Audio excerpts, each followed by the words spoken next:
Hey there everybody, Mr. Katashi here, back at it again with another TF2 video. Alright, so in today's video, I actually want to go ahead and talk about my loadouts. So I really think this would be kind of interesting, because there was actually a viewer who I had a discussion with in the comment section of my first video, and apparently the viewer, I'm not going to state his or her name, but they wanted to see a loadout video, and I thought, hey, that's a really cool idea. So here we are, ladies and gentlemen. Now I want to go ahead and just point something out real quick. That video, as of recording this right now, has 200 views. That is mind-boggling. I never thought in my entire life that I'd ever get that many views on a video. I never did. So I really just want to go ahead and thank you guys for allowing me to reach that goal. And we also reached 30 subscribers, that's really cool. I mean, 30 people in the world have dedicated a little bit of their time to clicking the subscribe button, and that just means like the world to me. So I just, from the bottom of my heart, guys, thank you. You have no idea how thrilled I am about this entire thing. So just thank you guys. I really appreciate it. All right, but let's go ahead and get on to it, because this is it's probably a little boring just hearing me talk. So here we go. Oh, and if you were wondering what HUD I'm using, this is the Sunset HUD. It's pretty nice. It's pretty clean. It's pretty bright, but I like that. It's pretty nice in my opinion. Anyway, let us begin. Alright, so the first class, of course, is the Scout. Alright, so as you can see, he's purple. Let me just get this out of the way here. All of my classes are purple, alright?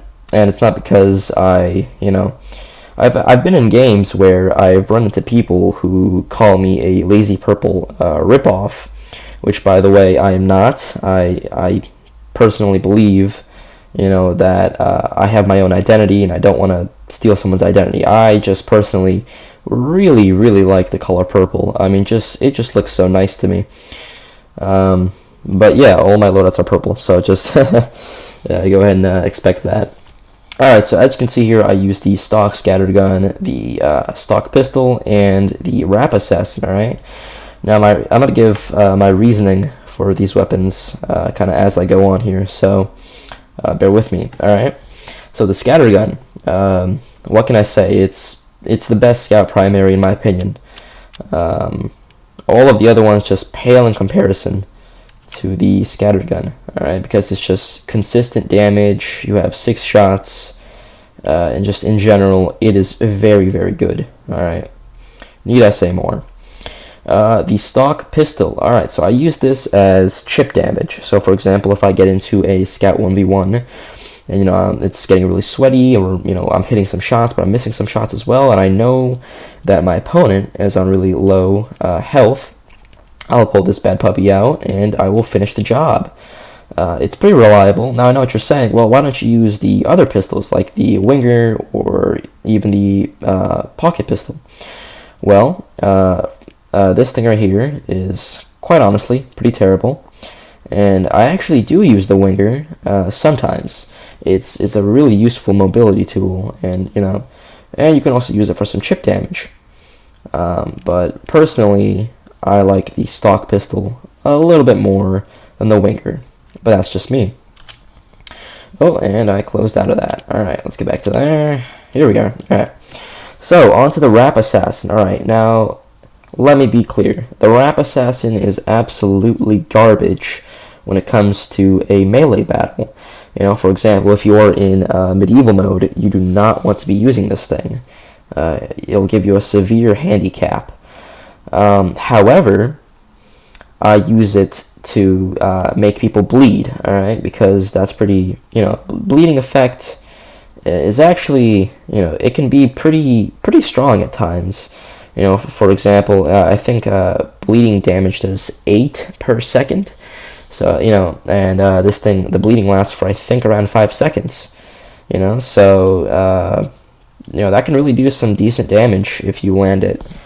the projectile that comes with this weapon. So that's why I use it, you know, because in my opinion, it can be pretty useful.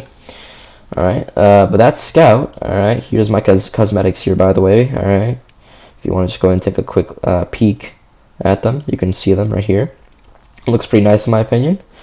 So yeah, let's go ahead and carry on. Moving on to the soldier.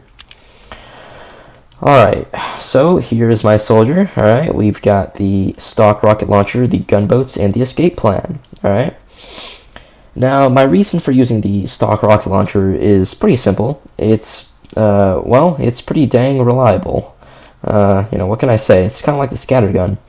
It's pretty reliable. Now, sometimes, you know, I'll deviate from that a little bit, and I will use either the direct hit or the cow mangler. You know, because, you know, sometimes I feel like switching it up a little bit, but normally, if you ever see me in a server, I will be using the stock rocket launcher, because it's just pretty consistent, and, I don't know, in my opinion, it looks pretty nice, so, yeah, alright, moving on. So, of course, the gunboats, that's pretty basic. I use it because, you know, I like to jump around a lot as soldier, and I don't like to take a lot of damage when I rocket jump, so that's the reason for that.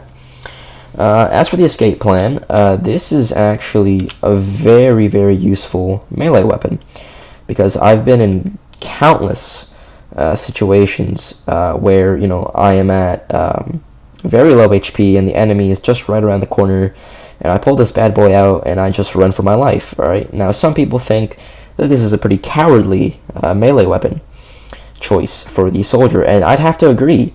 But honestly, it's really good. I see this used a lot in competitive because it's just very useful. You know, it can allow you to escape and fight another day. So personally, I just really like it. It's quite useful for escaping. All right, now I also have, of course, the Trolldier. All right, so this is a subclass. I'm not gonna really go too in depth on this one, but you know, this is my Trolldier. Of course, the rocket jumper, Mantrends, and my trusty meme spoon, also known as, you know, the market gardener. I won't go too in depth with this one because it's just a subclass, but you get the idea. Alright, moving on to the Pyro. Alright, so here he is. He looks like a firefighter, a purple firefighter. And yeah, you know, so here are his weapons that I use. There is the stock flamethrower, the panic attack, and the power jack. Alright, so excuse me, I use the stock flamethrower for multiple reasons. The first reason is I love to air blast. I'm not sure if you've seen Lazy Purple's How It Feels to Play Pyro video yet. I think it came out, I think, maybe 2 weeks ago, maybe a week ago, I'm not sure, I've already lost track of time.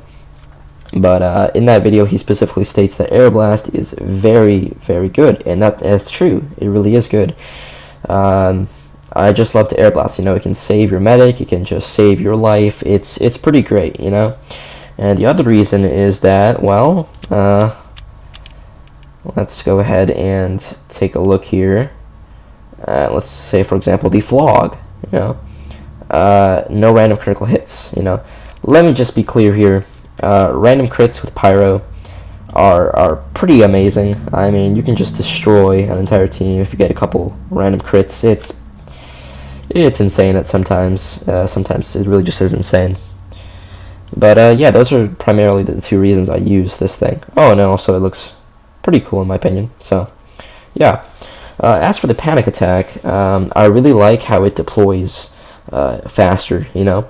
And if I'm at, let's say I'm fighting a soldier at close combat, and I know that he can, sorry, I meant a pyro. Let's say I'm fighting a pyro at close range, and, you know, I know that, you know, fire damage, it really isn't going to cut it. Well, guess what? I can pull this out, get kind of close, do some fat meat shots, and I've won. It's also pretty good with chip damage up close, so there's that.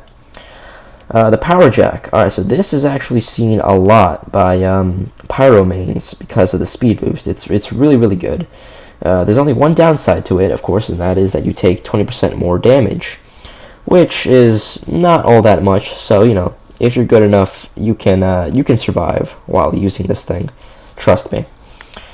But yeah, those are the power weapons I use. All right, let us continue with the Demo Man. All right, so as you can see, this is the Demo Knight.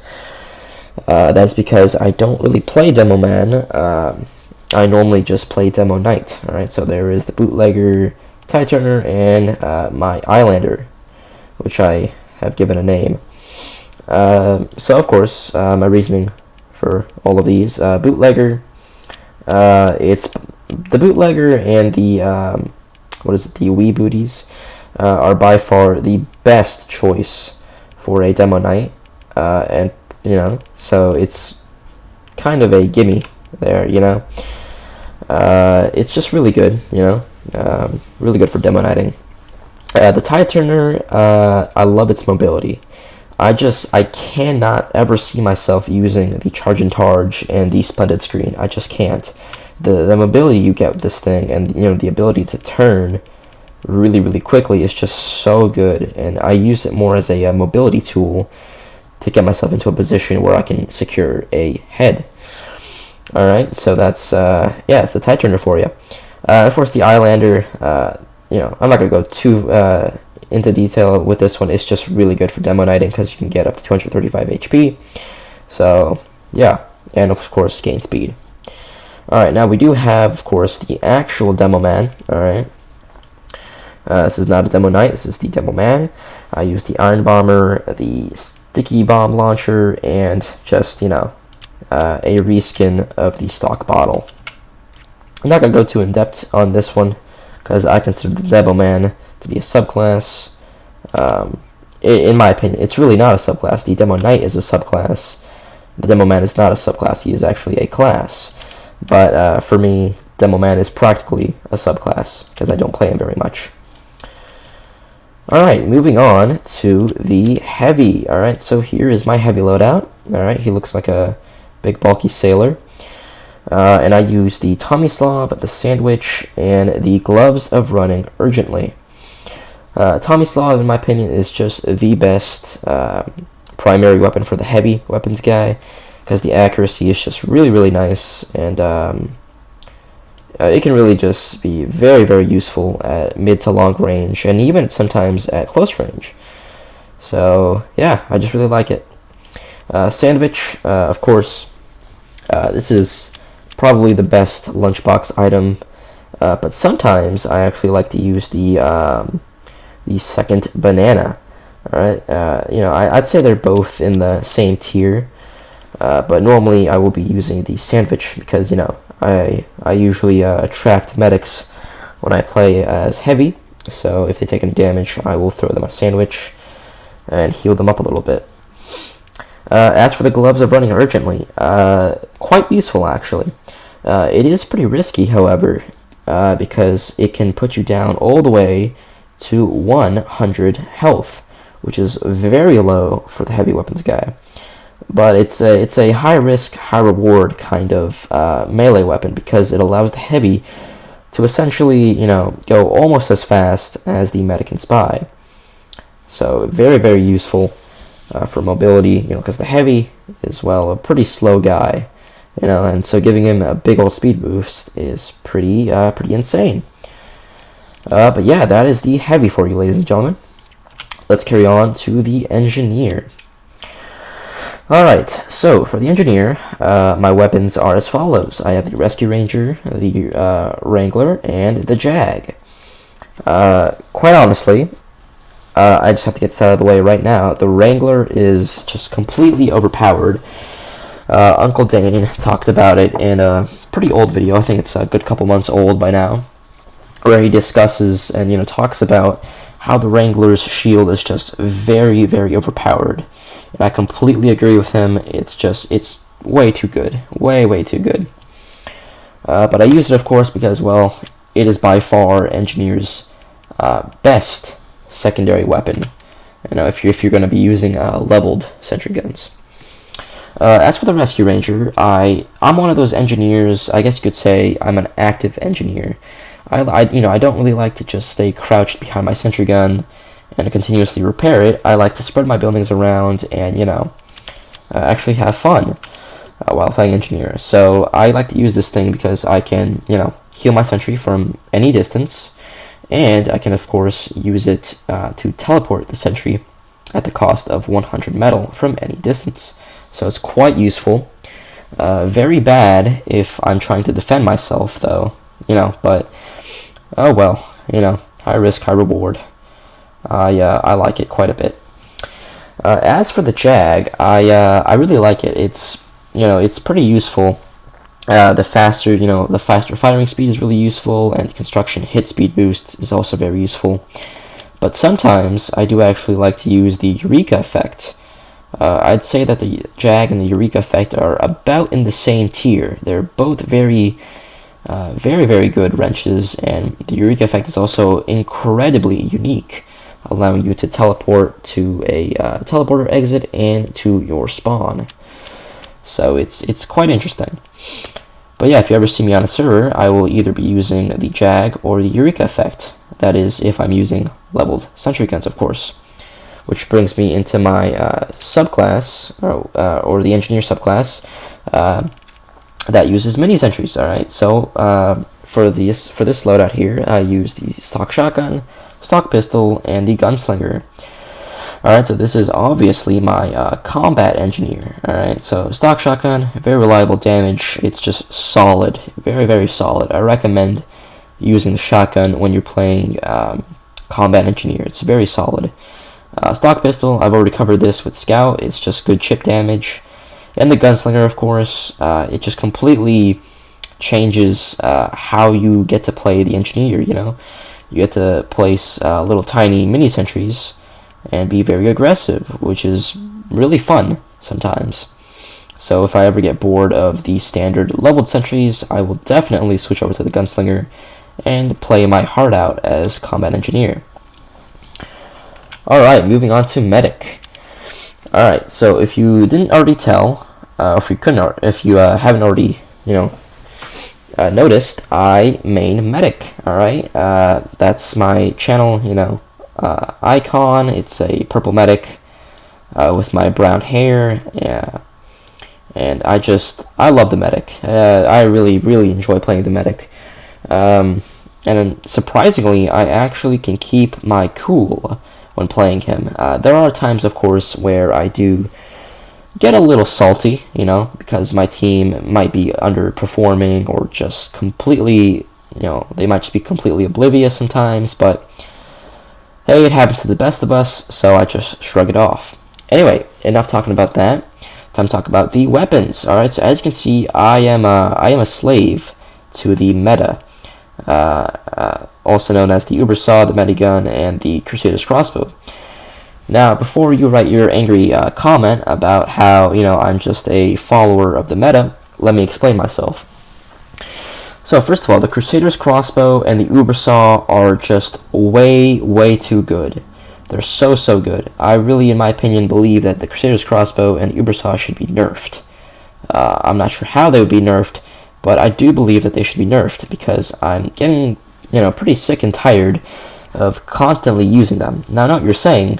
Well, Mr. Katashi, you can easily just, go over to your weapon selection here and change. You could use the syringe guns, for example. Well, my son, or my daughter, the reason why I don't use any of the other ones is because this is just way too good, as I've stated earlier. It allows you to heal a target from literally any distance, and that's just way too good. So let me give you an example, right? Let's say you are using the stock syringe gun, and the enemy medic is using a Crusader's Crossbow. The enemy medic automatically has an advantage over you because he or she can now heal from any range, and it's just really good. So you're automatically, if you use the syringe gun, at a disadvantage. That goes for the Uber Saw as well. Let's say you're using the, let's just say the Amputator, and the enemy medic is using the Uber Saw. You are automatically at a disadvantage because he or she can, land a hit on a, let's say, spy, and, get 25% Uber, which is really really significant. You may not think 25% Uber is very much, but let me tell you something here, ladies and gentlemen. It takes the medic around 40 seconds to charge his medigun up to 100%. All right, and 25%, which is 1/4 of the entire charge, is the equivalent to 10 seconds. All right, and now 10 seconds, a lot of things can happen in 10 seconds. So, for the medic to just instantly charge, 25% of his Uber, that's just really strong. That is, very, very, very, very OP. And I think it should be nerfed down to, maybe 10 Uber charge per hit. Because honestly, Uber Saw and the Cruiser's Crossbow are just very, very strong. And as for the medigun is just very useful. It's by far the most versatile of the mediguns. Now, of course, I like to use the Vaccinator, Quick Fix, and Kritzkrieg, whenever I can, whenever I feel like it, but for the majority of my games, I just stick with the medigun because it's, Uber Charge is just really, really good. You can make lots of cool pushes and, just turn the tide of the game with a single Uber Charge. But yeah, that is my medic. Moving on to the sniper. Alright, so as you can see, my sniper also looks like a sailor, alright, just like my heavy. So for my sniper, I use pretty much all stock. Well, not pretty much, it is all stock. It's exactly all stock. The only thing that's not really stock is the frying pan, but even then, it's just a reskin of the stock melee for sniper. So, of course, I use the sniper rifle because it's probably the most solid sniper rifle that sniper has in his arsenal. And I use the SMG for chip damage when I'm dealing with scouts, or anyone really for the matter who's up close and personal with me. And then, of course, I just use the frying pan because, quite honestly, come on, it's a frying pan. It's pretty great, okay? It's pretty great. Alright, moving on to the final class, Spy. So, here's my loadout. I use the L'Étranger. I'm pretty sure I'm not pronouncing that correctly. So to all my French speakers out there, I'm terribly sorry for completely just butchering that. So please forgive me. But I use this weapon, and I use the Conveyor's Kunai, along with the stock watch and the stock zapper. Alright? Or sapper, not zapper. But yeah, these two are just reskins, so I'm not really going to go too in-depth with these. I just really like the stock Invis watch because it's much more silent than the Dead Ringer, for example, and the Cloak and Dagger. So I very much like it. And I use the stock sapper over the red tape recorder because the red tape recorder, quite honestly, is pretty terrible, and I don't recommend using it unless you're dealing with a combat engineer, because most combat engineers will just kind of let the zapper take its course, and the uptime of their mini is going to be it's going to go down. So you're not going to be dealing with a mini sentry as much as you normally would. But yeah, that's that for the stock watch and for the sapper. Moving on to the kunai. Right, so the kunai is a very high risk, high reward weapon. Normally, if you haven't already watched the Soundsmith's Stereotype series, he calls it a war pick, and I completely agree with that. It is definitely a war pick. However, it can be incredibly useful if you manage your if you take control of your life and play Spy carefully. You can be rewarded with a whole lot of health, and quite honestly, I just love the kunai to pieces. It's very, very useful, and I just love it. And on to the primary weapon. I'm not even going to try to pronounce this anymore because I'm quite honestly embarrassed that I can't pronounce it, and I don't want to butcher it anymore. But yeah, I use this thing because, well, first of all, it gives you more cloak. In fact, it gives you 40% more cloak, which is very, very useful. It also gives you 15% cloak on hit, meaning if I were to let's say shoot a heavy, I would get 15% of my cloak back, which is very useful. So all in all, this primary weapon allows me to be more sneaky, allows me to be invisible more often, and I really, really like it for that. But yeah, ladies and gentlemen, that is those are all my loadouts for my classes. So thank you all for watching. I really appreciate it. And once again, I just can't thank you enough for just helping me out. I never really thought that I would ever get 200 views on a video. Never did I ever think that. I mean, that's just so bizarre to me that 200 people took time out of their day to just click on my video and watch even a second of it. That really makes my heart feel very warm inside. But yeah, ladies and gentlemen, thank you so much for watching. If you did enjoy, make sure to like, comment, subscribe, all that good stuff. And I will be seeing you, ladies and gentlemen, in the next video. Take care, everybody. Take care.